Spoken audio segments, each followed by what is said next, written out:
1. Liftoff of the Falcon 9.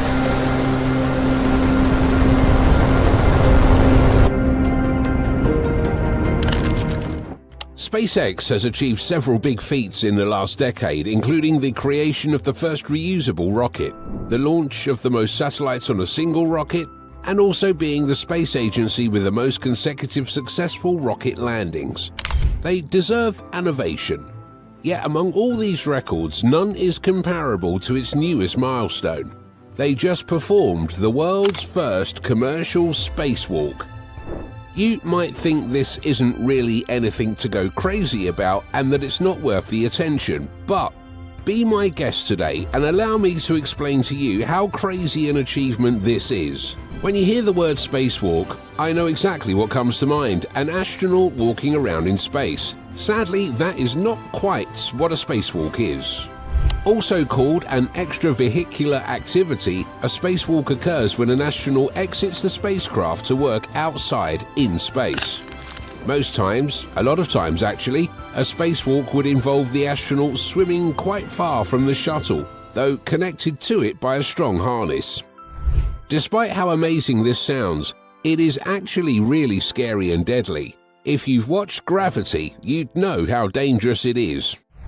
SpaceX made history with its first commercial spacewalk, Polaris Dawn Spacewalk. On September 10, 2024, the company's White Dragon, called Resilience, launched into orbit on a Falcon 9 rocket.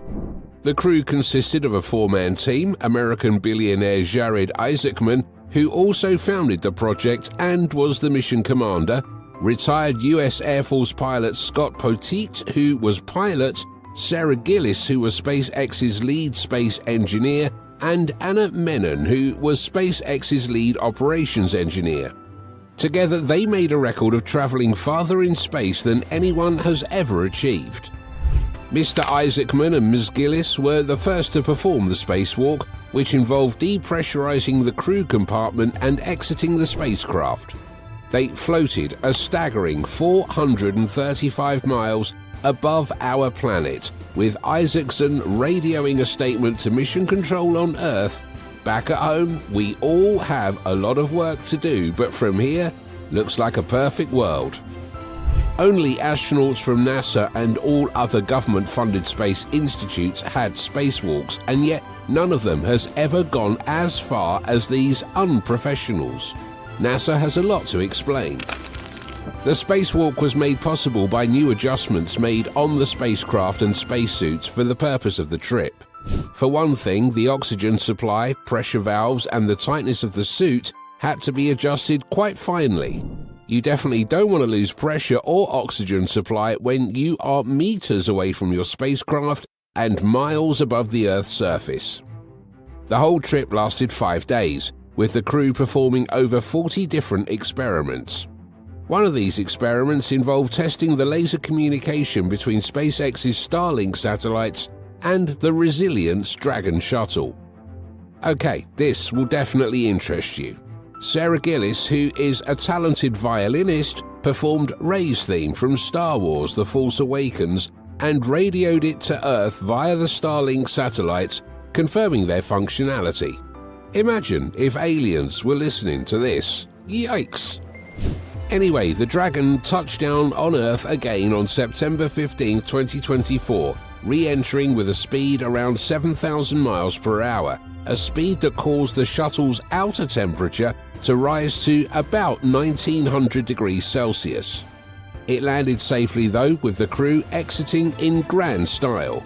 Of course, they just made a world record. Well, we know mankind as explorers and in doing so, limit pushers. The success of the Polaris Dawn Spacewalk has us wondering what the limit to our reach in space is. How far can we go? Also, considering the usefulness of the spacewalk in analyzing the Starlink satellites and its functionality, it is quite clear that sooner or later, we might be able to fix satellites all within space. No need to bring it back to Earth. You may have seen this in some sci-fi movies where astronauts are launched into space to go repair a critically wrecked satellite in space. Then they enter it and probably find a mystical space creature chewing on metal pieces. Okay, maybe that's slightly scary. I've got goosebumps now. The point is, we're looking at a future where we don't necessarily need to return a satellite down to Earth to have it upgraded or repaired. However, that's not quite all. Also, now we see a tendency of deep space exploration and exploration of planetary bodies like moons, Mars, and other Earth lookalikes.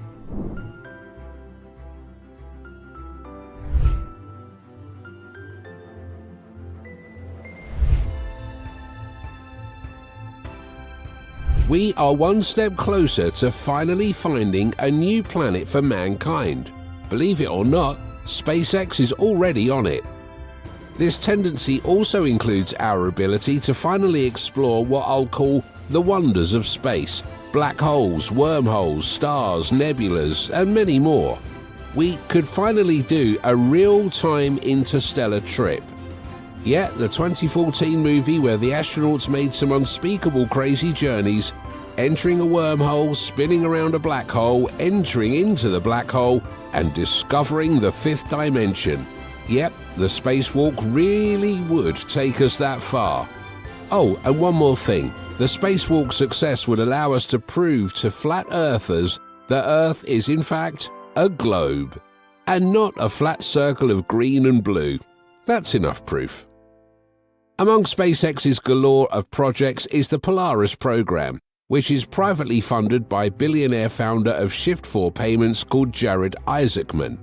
In a collaboration with the space agency, Mr. Isaacman was also the commander of the first all-civilian spaceflight, Inspiration 4. This program, divided into 3 missions, aims to push the boundaries of space exploration and conduct scientific research and tests all beyond Earth's orbit in space.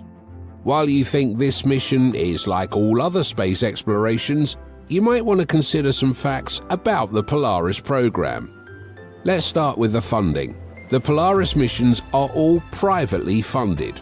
NASA isn't paying anything for these missions compared to all other missions. Even SpaceX's Mars exploration and lunar landing are all funded by NASA, but not the Polaris program. Jared Isaacman is geared up for it and has pledged total commitment, especially financially, to the success of the project. Another thing would be that the Polaris missions will all have civilian astronauts. No NASA astronaut will be on board. Wouldn't that be really dangerous? Yes. Are we still going to go with it? Definitely. Despite being unskilled, these astronauts will complete all 3 missions of the program, constantly sending feedback on their health status, activity, and observations to the control base on Earth.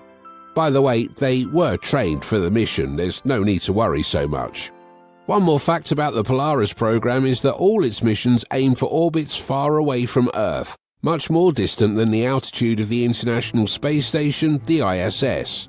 The ISS sits 250 miles above Earth's surface, and all Polaris missions aim to go beyond this. Impossible, right?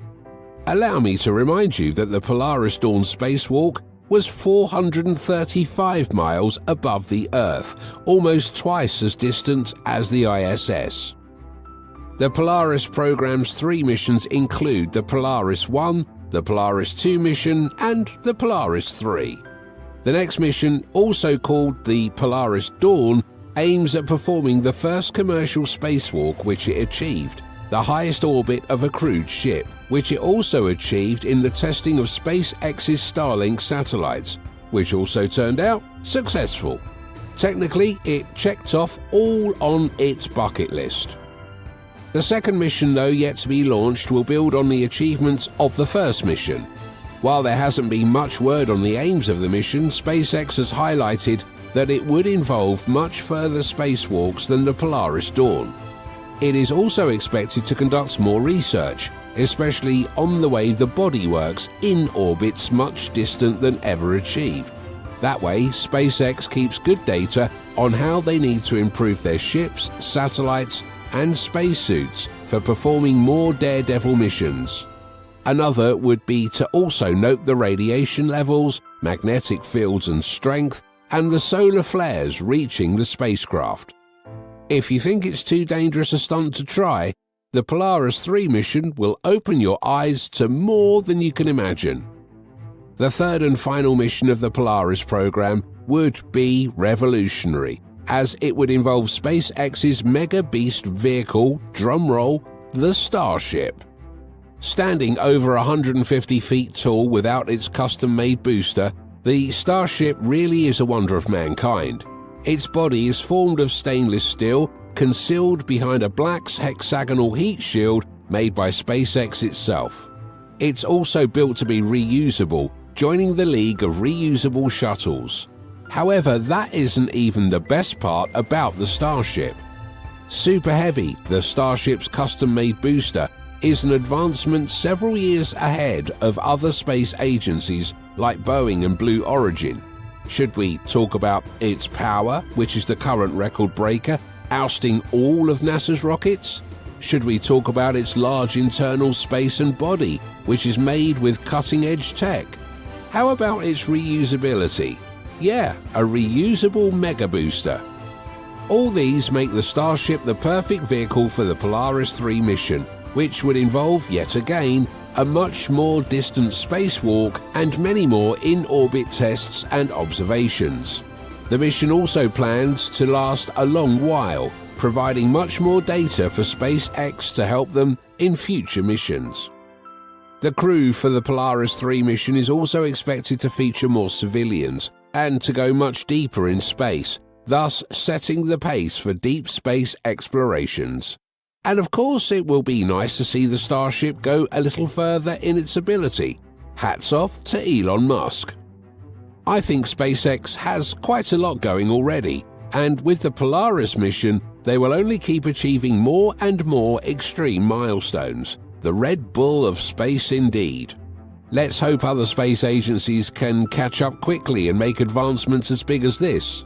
In the meantime, we await Polaris 2.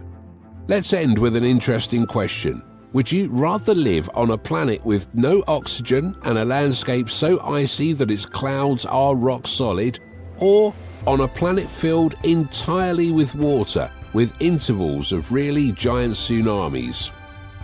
If you enjoyed this video, hit the like button, share it with your friends, and subscribe to Space Minds for the latest updates on our space news and adventures.